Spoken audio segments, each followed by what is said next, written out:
രണ്ട് പ്രധാന സ്റ്റോക്കുകളിൽ വന്ന ലേറ്റസ്റ്റ് അപ്ഡേറ്റ് ആണ് ഇന്നത്തെ വീഡിയോയിൽ ഉൾക്കൊള്ളിച്ചിരിക്കുന്നത്. ഒന്നാമത്തെ സ്റ്റോക്ക് ഡിമാർട്ട് കഴിഞ്ഞ ട്രേഡിംഗ് സെഷനിൽ 2.5% ഇടിഞ്ഞ് 4914 ക്ലോസിംഗ് നൽകി.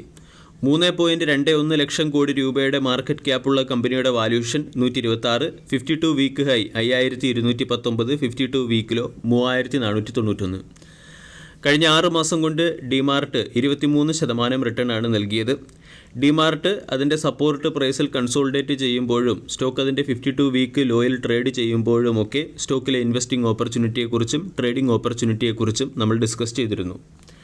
ഡിമാർട്ടുമായി ബന്ധപ്പെട്ട് മാർക്കറ്റ് അവറിന് ശേഷം പുറത്തു വന്ന ഒരു പ്രധാന അപ്ഡേറ്റാണ് തമിഴ്നാട്ടിലെ മേട്ടുപ്പാളയം, അതായത് കോയമ്പത്തൂരിനടുത്തുള്ള മേട്ടുപ്പാളയം എന്ന സിറ്റിയിൽ ഡിമാർട്ട് പുതിയ ഒരു സ്റ്റോർ കൂടി ഓപ്പൺ ചെയ്തിരിക്കുന്നു.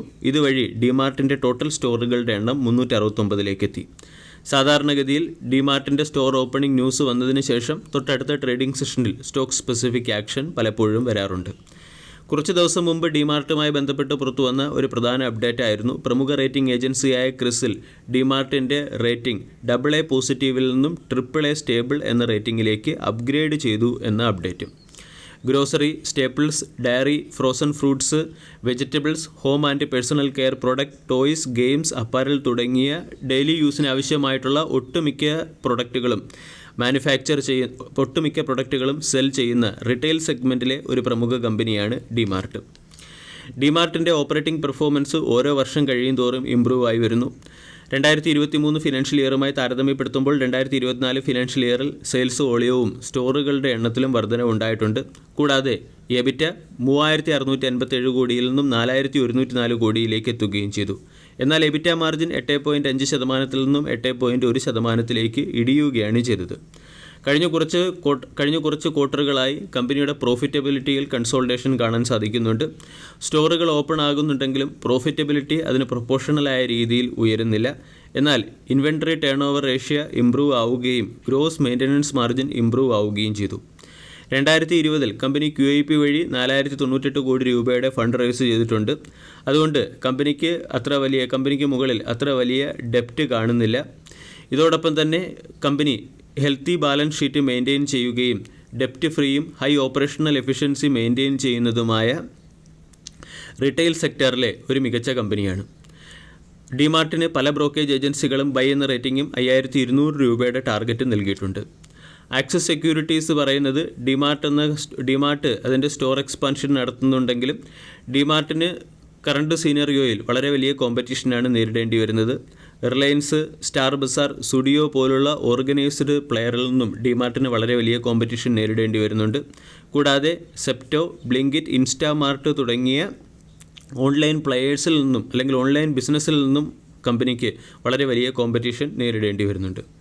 ഡിമാർട്ട് എന്ന സ്റ്റോക്ക് 4850 മുകളിൽ ബ്രേക്കൗട്ട് നൽകുകയും അതിനുശേഷം 5150 വരെ ഉയരുകയും ചെയ്തു. കഴിഞ്ഞൊരു ദിവസം സ്റ്റോക്കിൽ പ്രോഫിറ്റ് ബുക്കിംഗ് വന്ന് 4900 സ്റ്റോക്ക് എത്തിയിട്ടുണ്ട്.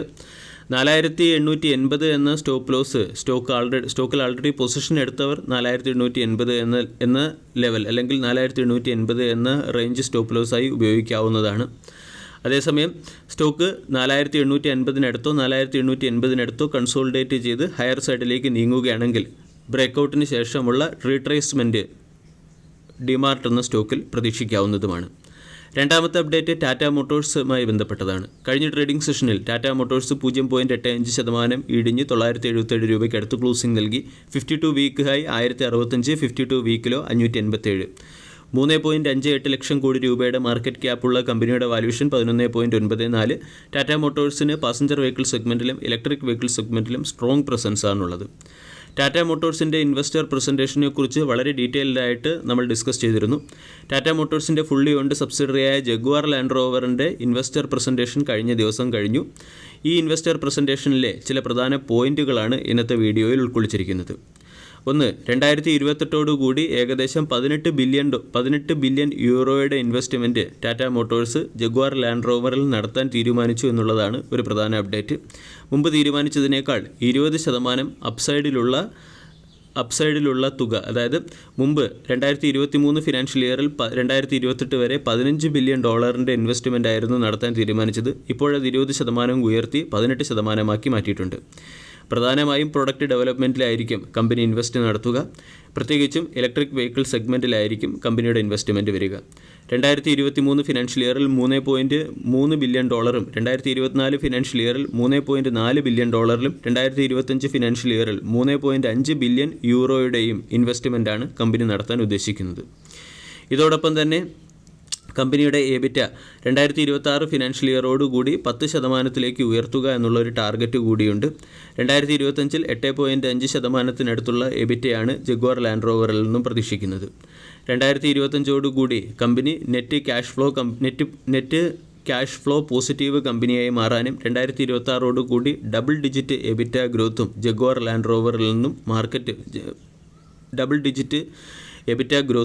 ജഗ്വാർ ലാൻഡ് റോവറിൻ്റെ മാനേജ്മെൻറ്റ് പ്രതീക്ഷിക്കുന്നുണ്ട്. ഇതോടൊപ്പം തന്നെ 2024 ഫിനാൻഷ്യൽ ഇയറിൽ സ്ട്രോങ് ഫിനാൻഷ്യൽ പെർഫോമൻസ് കമ്പനിക്ക് കാഴ്ചവെക്കാനും സാധിച്ചു. കൂടാതെ കമ്പനി അതിൻ്റെ ROE 8.6% നിന്നും 9.2% ഉയർത്താനും ലക്ഷ്യമിടുന്നുണ്ട്. റീസെൻ്റ്ലി കമ്പനിയുടെ ഫ്രീ ക്യാഷ് ഫ്ലോ പരിശോധിച്ചാൽ 2024 ഫിനാൻഷ്യൽ ഇയറിലെ Q1 €481 മില്യൺ ആയിരുന്നു. ഇത് 2024 ഫിനാൻഷ്യൽ ഇയറിലെ Q4 ആയപ്പോൾ €892 മില്യൺ ആയി കമ്പനിക്ക് ഉയർത്താൻ സാധിച്ചു. ആവറേജ് റവന്യൂ പെർ യൂണിറ്റ് €70,000 ആക്കി കമ്പനി മെച്ചപ്പെടുത്തുകയും ചെയ്തിട്ടുണ്ട്. ഇതോടൊപ്പം തന്നെ കമ്പനിയുടെ ROCE 2025 ഫിനാൻഷ്യൽ ഇയറോടുകൂടി 21.3% നിന്നും 22% ഉയർത്താനാണ് തീരുമാനിച്ചിരിക്കുന്നത്. കഴിഞ്ഞ ദിവസം നടന്ന ഇൻവെസ്റ്റർ പ്രസൻറ്റേഷൻ കമ്പനിയുടെ ഫ്യൂച്ചർ പ്ലാനുകളെക്കുറിച്ചുള്ള വ്യക്തമായ ധാരണയാണ് ഇൻവെസ്റ്റേഴ്സിന് നൽകുന്നത്. ടാറ്റ മോട്ടോഴ്സുമായി ബന്ധപ്പെട്ട രണ്ടാമത്തെ അപ്ഡേറ്റ് കമ്പനി അതിൻ്റെ കൊമേഴ്സ്യൽ വെഹിക്കിൾസിൻ്റെ വില വർദ്ധിപ്പിക്കാൻ തീരുമാനിച്ചു എന്ന അപ്ഡേറ്റാണ്. ടാറ്റ മോട്ടോഴ്സിന് പാസഞ്ചർ വെഹിക്കിൾ സെഗ്മെൻറ്റിലും കൊമേഴ്സ്യൽ വെഹിക്കിൾ സെഗ്മെൻറ്റിലും സ്ട്രോങ് പൊസിഷനാണുള്ളത്. മെയ് മാസത്തെ റിപ്പോർട്ട് പരിശോധിച്ചാൽ 29,691 കൊമേഴ്സ്യൽ വെഹിക്കിളുകൾ കമ്പനിക്ക് സെൽ ചെയ്യാൻ സാധിച്ചു. ഇത് കഴിഞ്ഞ വർഷത്തെ മെയ് മാസത്തേക്കാൾ 2% കൂടുതലുമാണ്. അതേസമയം കമ്പനിയുടെ ട്രക്ക് സെയിൽസിൽ മിക്സഡ് പെർഫോമൻസ് ആണ് കാണുന്നത്. മെയ് മാസത്തിൽ 12,402 ട്രക്കുകളാണ് സെൽ ചെയ്യാൻ സാധിച്ചത്. ഹെവി കൊമേഴ്സ്യൽ വെഹിക്കിൾ സെയിൽസ് കഴിഞ്ഞ വർഷത്തെ മെയ് മാസവുമായി താരതമ്യപ്പെടുത്തുമ്പോൾ 8,160 യൂണിറ്റിൽ നിന്നും 7,924 യൂണിറ്റിലേക്ക് ഇടിയുകയും ചെയ്തു. എന്നാൽ ലൈറ്റ് മീഡിയം കൊമേഴ്സ്യൽ വെഹിക്കിൾ സെഗ്മെൻറ്റിൽ കമ്പനി ശക്തമായ വളർച്ച രേഖപ്പെടുത്തി. 3,450 നിന്നും 4,478 യൂണിറ്റ് കമ്പനിക്ക് സെൽ ചെയ്യാൻ സാധിച്ചു. ഇവിടെ കൊമേഴ്സ്യൽ വെഹിക്കിൾസിൻ്റെ വില വർദ്ധിപ്പിക്കുന്നതിൻ്റെ ബെനിഫിറ്റ് കമ്പനിക്ക് പ്രധാനമായും light and medium commercial vehicle സെഗ്മെൻറ്റിലെ സെയിൽസ് വഴിയായിരിക്കും ലഭിക്കുക. ഈ ന്യൂസിൻ്റെ പശ്ചാത്തലത്തിൽ പ്രമുഖ ബ്രോക്കേജ് ഏജൻസിയായ ഷെയർഖാൻ സ്റ്റോക്കിന് ബൈ എന്ന റേറ്റിംഗും ₹1,235 ടാർഗറ്റ് നൽകിയിട്ടുണ്ട്. ടാറ്റ മോട്ടോഴ്സ് എന്ന കമ്പനി അതിൻ്റെ ഡെപ്റ്റ് റെഡ്യൂസ് ചെയ്യുന്നതും JLR passenger vehicle commercial vehicle ബിസിനസ്സുകളിൽ കമ്പനിയുടെ ഇംപ്രൂവ്മെൻറ്റിൻ്റെയും പശ്ചാത്തലത്തിലാണ് ഷെയർഖാൻ എന്ന ബ്രോക്കേജ് ഏജൻസി ബൈ എന്ന റേറ്റിംഗ് നൽകിയിരിക്കുന്നത്. ഇതോടൊപ്പം തന്നെ കമ്പനിയുടെ പാസഞ്ചർ വെഹിക്കിൾ സെഗ്മെൻറ്റിലെ എബിറ്റ ഡബിൾ ഡിജിറ്റ് ഗ്രോത്തിലേക്കെത്തും. കൊമേഴ്സ്യൽ വെഹിക്കിൾ സെഗ്മെൻറ്റിലെ എബിറ്റയിൽ ഒരു എബിറ്റ ടേൺ ഓവർ 2026 ഫിനാൻഷ്യൽ ഇയറിൽ പ്രതീക്ഷിക്കാമെന്നും ഷെയർഖാൻ്റെ റിസർച്ച് റിപ്പോർട്ടിൽ പറയുന്നു. ഇവിടെ ബിസിനസ് ആൻഡ് പ്രോഫിറ്റബിലിറ്റിയിലുള്ള കമ്പനിയുടെ സ്ട്രോങ് പ്രസൻസ് മനസ്സിലാക്കിയാണ് ഷെയർഖാൻ സ്റ്റോക്കിന് ബൈ എന്ന റേറ്റിംഗും ₹1,235 ടാർഗറ്റ് നൽകിയത്. ടാറ്റ മോട്ടോഴ്സ് ഒരു വൺ സൈഡഡ് റാലിക്ക് ശേഷം ഇപ്പോൾ ഒരു പ്രത്യേക റേഞ്ചിൽ കൺസോളിഡേറ്റ് ചെയ്യുകയാണ്. 920 സപ്പോർട്ടും 1050 റെസിസ്റ്റൻസും. Breakout trading point of view position എടുക്കാൻ താല്പര്യമുള്ളവർ 1050 എന്ന ലെവലിൽ സ്റ്റോക്കിൽ ബ്രേക്കൗട്ട് വന്നതിന് ശേഷം പൊസിഷൻ എടുക്കുക. 1250, 1300 തുടങ്ങിയ ലെവലുകളിലേക്ക് സ്റ്റോക്ക് ഉയർന്നേക്കാം. അതേസമയം സപ്പോർട്ടിൽ അക്കുമുലേറ്റ് ചെയ്യാൻ ആഗ്രഹമുള്ളവർക്ക് 960, 920 തുടങ്ങിയ സപ്പോർട്ടുകളിൽ അക്കുമുലേറ്റ് ചെയ്യാവുന്നതാണ്. വീഡിയോ എല്ലാവർക്കും ഇഷ്ടമായി എന്ന് വിശ്വസിക്കുന്നു. താങ്ക്